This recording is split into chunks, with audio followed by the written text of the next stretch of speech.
বাণীপীঠ শিক্ষাঙ্গনের আরও একটি গুরুত্বপূর্ণ উপস্থাপনায় সকলকে স্বাগত জানাচ্ছি। আমি রিনি সেনগুপ্ত।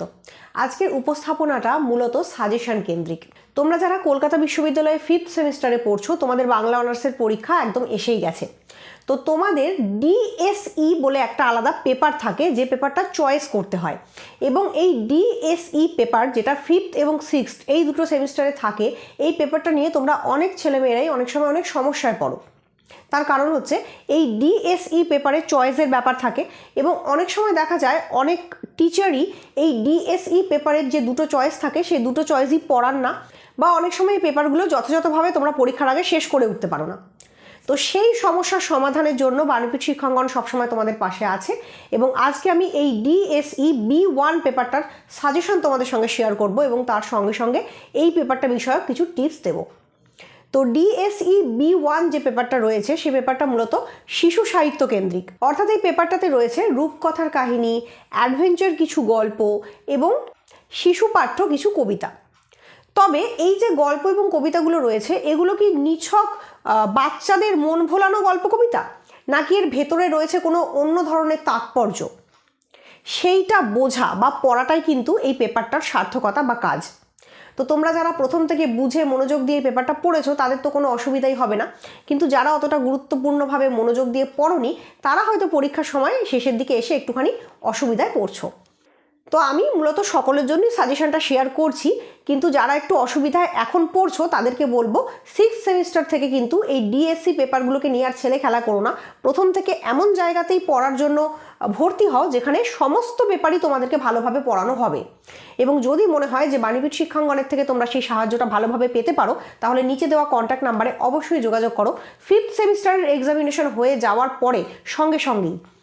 তো চলো ডিএসই B1 অর্থাৎ শিশু সাহিত্যের যে পেপারটা রয়েছে সেটার সাজেশনটা প্রথমে তোমাদের সঙ্গে শেয়ার করি। এখানে মডিউল 1-এ রয়েছে 10 নম্বরের যে প্রশ্ন, সেখানে রূপকথার গল্প রয়েছে।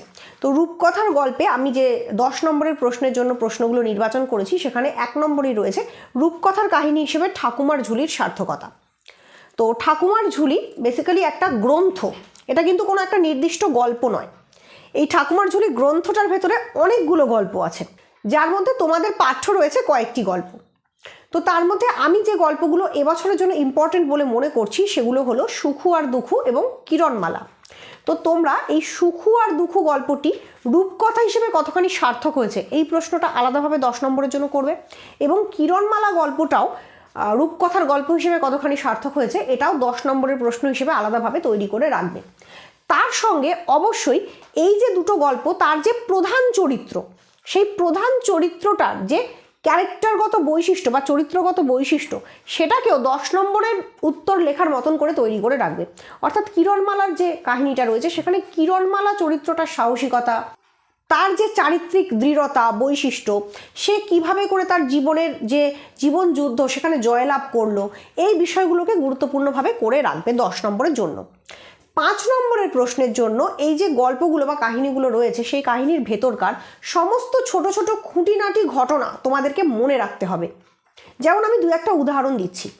ধরো কিরণমালার কাহিনীতে আমরা দেখতে পাই যে কিরণমালার 2 ভাই অরুণ এবং বরুণ যখন মায়া পাহাড়ে গিয়েছিল, তারা মায়া পাহাড়ে যাওয়ার পর আর ফিরে আসেনি, এবং সেখানে কিরণমালা দীর্ঘদিন তার ভাইদের জন্য অপেক্ষা করে করে পরিশেষে তাদেরকে উদ্ধার করার জন্য মায়া পাহাড়ে গমন করে।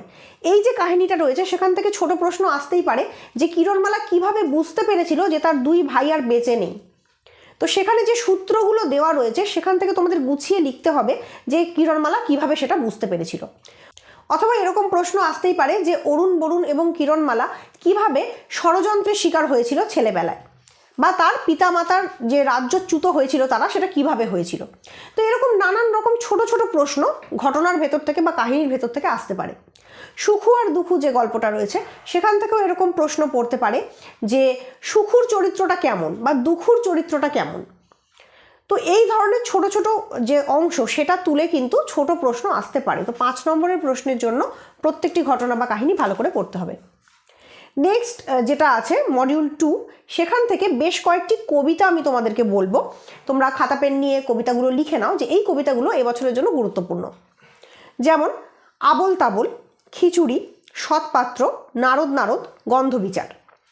এছাড়া এখান থেকে আরেকটা গুরুত্বপূর্ণ প্রশ্ন হচ্ছে আবোল তাবোল এই যে কাব্যগ্রন্থটা রয়েছে এর গ্রন্থ নাম কতখানি সার্থক, মানে গোটা কাব্যগ্রন্থটার নামকরণের সার্থকতা প্রশ্ন হিসেবে আসতে পারে। এবার আমি যে কবিতার নামগুলো বললাম এই কবিতার নামগুলো থেকে মানে কবিতাগুলো থেকেও পৃথক পৃথক ধরনের প্রশ্ন ঘুরিয়ে ফিরিয়ে আসতে পারে। যেমন খিচুড়ি কবিতায় যে জন্তুগুলোর নাম দেওয়া রয়েছে, নতুন নতুন নবসৃষ্ট জন্তু, তাদের পরিচয় দাও, এইভাবে করে প্রশ্ন আসতে পারে। সৎপাত্র কবিতায় পাত্রটি কি আদৌ সৎ ছিল, তার বর্ণনা কবি কিভাবে দিয়েছেন আলোচনা করো। গন্ধবিচার কবিতায় গন্ধের বিচার কি আদৌ শেষ পর্যন্ত সম্ভব হয়েছিল, এর মধ্যে দিয়ে প্রকৃতপক্ষে কবি কোন সমাজ সত্য বোঝাতে চেয়েছেন আলোচনা করো। এইভাবে করে প্রশ্ন বিভিন্ন রকমভাবে ঘুরিয়ে পেঁচিয়ে আসতে পারে, কিন্তু মূলত এই কবিতাগুলো তোমাদের পড়তে হবে, তার মর্মবস্তু তোমাদেরকে তৈরি করে রাখতে হবে। নেক্সট মডিউল 3 থেকে যে প্রশ্নগুলো তোমরা করবে সেটা হলো অ্যাডভেঞ্চার কাহিনী হিসেবে সবুজ দ্বীপের রাজার সার্থকতা। এটা সবুজ দ্বীপের রাজা থেকে করবে, কাকাবাবুর যে অ্যাডভেঞ্চার কাহিনী রয়েছে।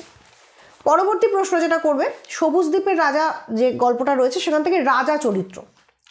পরবর্তী প্রশ্ন করবে সবুজ দ্বীপের রাজা থেকে কাকাবাবু চরিত্র, যিনি প্রধান চরিত্র, এবং সবুজ দ্বীপের রাজা সন্তু চরিত্র, যিনি কাকাবাবুর সহকারী, এবং সবুজ দ্বীপের রাজার নামকরণের সার্থকতা। এখান থেকে আমি বাদশাহী আংটি থেকে কোনো প্রশ্ন দিলাম না, বড় প্রশ্ন, তার কারণ সবুজ দ্বীপের রাজা এবং বাদশাহী আংটি থেকে বড় প্রশ্ন অল্টারে থাকে, মানে অথবা থাকে। তো যদি তোমরা সবুজ দ্বীপের রাজাটার থেকে বড় প্রশ্ন করো তাহলে বাদশাহী আংটি থেকে বড় প্রশ্ন নাও তৈরি করতে পারো, এই জন্য ওখান থেকে কিছু দিলাম না। তো এই হচ্ছে তোমাদের DSE B1 এর সাজেশন। কিন্তু ছোট প্রশ্নের জন্য সবুজ দ্বীপের রাজা এবং বাদশাহী আংটি দুটোই কিন্তু সমানভাবে পড়তে হবে। এবং আমি যে অংশগুলো বাদ দিলাম, যে অংশগুলো থেকে আমি ব্রড কোয়েশ্চেন দিলাম না, সেই অংশগুলোও কিন্তু শর্ট কোয়েশ্চেনের জন্য সমানভাবে গুরুত্ব সহকারে পড়তে হবে। যেমন অন্নদাশঙ্কর রায়ের যে কবিতা সমগ্র রয়েছে সেই কবিতাগুলি, সেগুলো কিন্তু ছোট প্রশ্নের জন্য পড়তে হবে, কারণ ওখান থেকেও ছোট প্রশ্ন সমানভাবে গুরুত্বপূর্ণ। তো ছোট প্রশ্নে কোনো অথবা থাকে না, এরকম কোনো ব্যাপার নেই যে সুকুমার রায়ের কবিতা আর অন্নদাশঙ্কর রায়ের কবিতা থেকে অর আসবে, এরকম কোনো ব্যাপার কিন্তু নেই। তো তোমরা সেই জন্য সমস্ত কবিতাই সমানভাবে পড়ে যাবে। তো শর্ট কোয়েশ্চেনে যেহেতু কোনো অর থাকে না, সেই জন্য আমি যে সাজেশনটা দিচ্ছি এটা শুধুমাত্র 10 নম্বরের প্রশ্নের সাজেশন। এখানে কিন্তু এরকম কোনো ব্যাপার নেই যে এইগুলো শুধুমাত্র পড়লেই তোমরা শর্ট কোয়েশ্চেন কমন পেয়ে যাবে। তো শর্ট কোয়েশ্চেনের জন্য সব পড়তে হবে। তো আশা করছি আজকে সাজেশনটা তোমাদের সবার ভালো লেগেছে, এখান থেকে তোমরা উপকৃত হবে।